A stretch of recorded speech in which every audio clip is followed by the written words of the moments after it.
Between one of the most active Atlantic hurricane seasons on record and the massive wildfires still raging across the West Coast, the U.S. is witnessing an unprecedented onslaught of natural disasters this year. An article published in the New York Times entitled "How Climate Migration Will Reshape America" explores the lasting impact these disasters will have on cities once the fire and hurricane seasons end. Abrahm Lustgarten wrote that article. He's a senior reporter investigating climate at the New York Times, and he joins us now. Thanks so much for being with us. Hey, thanks for having me. So you write that about 162 million people will most likely experience a decline in the quality of their environment across the United States. So how soon could we begin to see that dramatic movement here in the U.S. because of these declines? Yeah, I mean, I think what we're starting to realize this summer and over the past 2 years is that we're starting to see that now.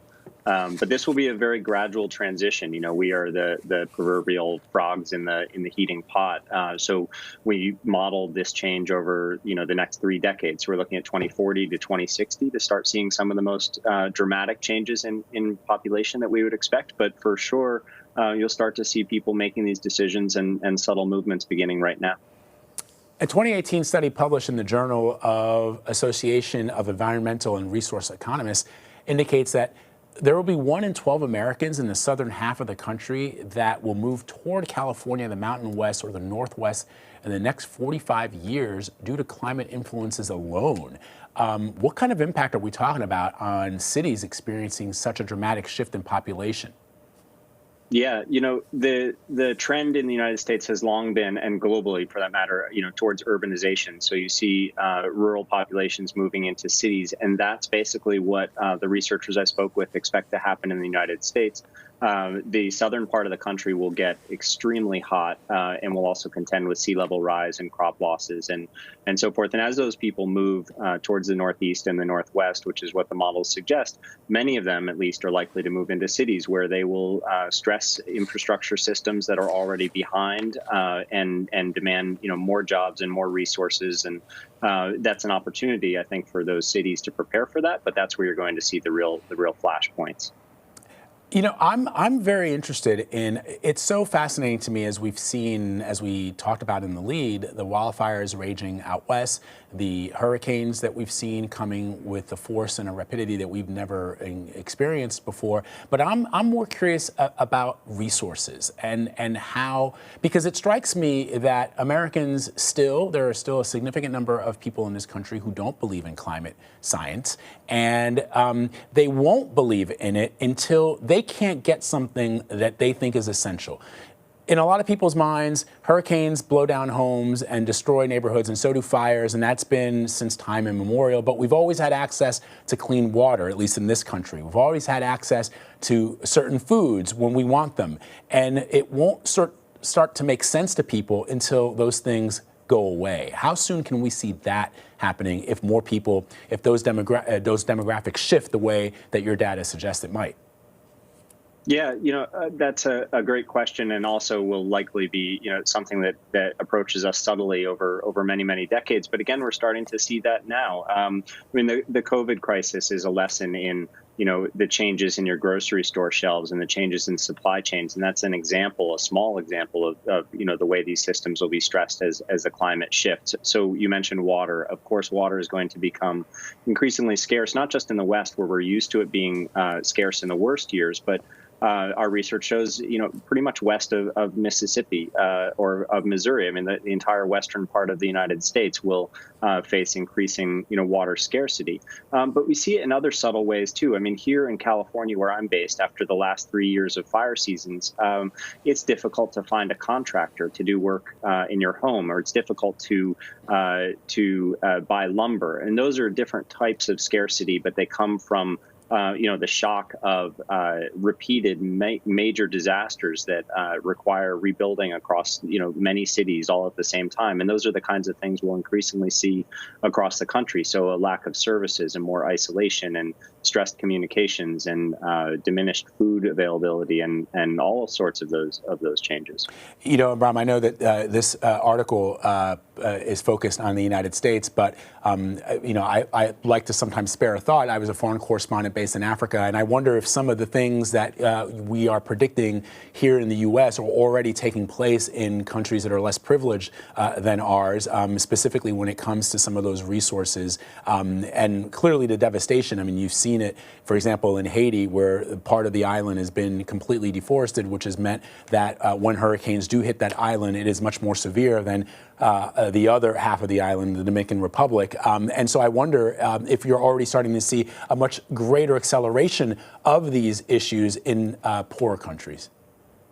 Absolutely. So, here in the United States, we'll experience dramatic effects from climate, but they will be relatively subtle compared to the rest of the world. And the first part in this series of work that I've been doing has looked at those issues internationally. And so you mentioned North Africa, but the African Sahel region, home to 100 million people, is going to see some of the most dramatic changes in heat and water availability that will make it difficult to grow food and will likely drive many, many people out of that region, first to Africa's cities and then perhaps north, towards Europe. And South Asia is the same way. And Central America, where a lot of my reporting has focused, is a lesser but prime example of a place where tens of millions of people are expected to bear a disproportionate brunt of climate change. It's going to get hotter faster. Their water resources will diminish more quickly.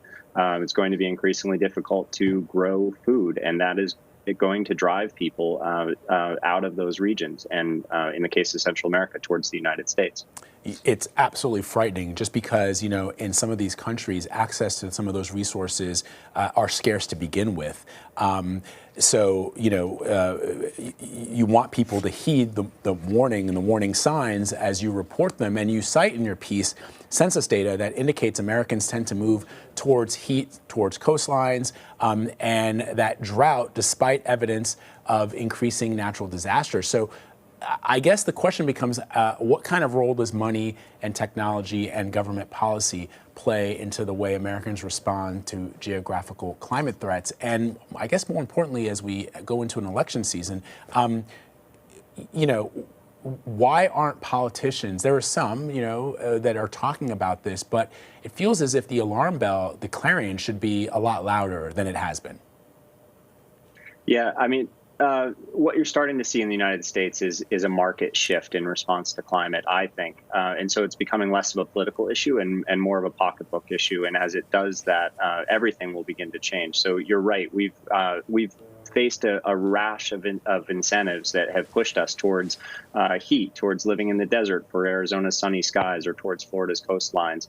As insurance becomes more difficult to buy or more expensive, or as other federal incentives begin to change, the costs of climate grow, and we'll begin to respond to those changing costs on an individual basis, facing our own decisions about where to move and when. The political transition, it's so difficult to analyze. I mean, climate change, unfortunately, has become such a charged idea. And, I can only hope that with the reality of living with these effects, that begins to change and its impacts on Americans begins to broaden so that everybody sees how they're going to be affected. But up until now, I really think, most progress and most action has been delayed by, rhetorical fights. So at least 30 states have developed these regulations that are known as fair access to insurance requirements. Walk us through what the purpose of those plans are and what are the risks? So we talked about the kind of disincentives that push people to live in the wrong places or in vulnerable places in the United States. And one way that this has happened is through what you described as fair access to insurance requirements. And those are essentially state-run or state-mandated insurance availability programs that will ensure that people can get insurance, say, on the coast of Florida, where insurers would want to leave. So, for example, after 1992 Hurricane Andrew in Florida, the insurance industry really tried to leave Florida. They stopped offering policies. Many companies went out of business.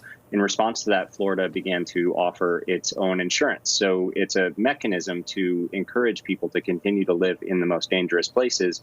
It's meant as an economic protector to avoid real economic collapse, but it's also had the effect of of supporting, some of our worst decision making and encouraging people to live in the most vulnerable places.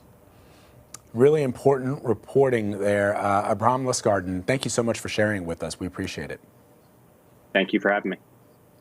If you have not already checked out our CBSN original, A Climate Reckoning in the Heartland, our team traveled through the region to see firsthand how the changing climate and what Abrahm is reporting is impacting American farmers and their crops.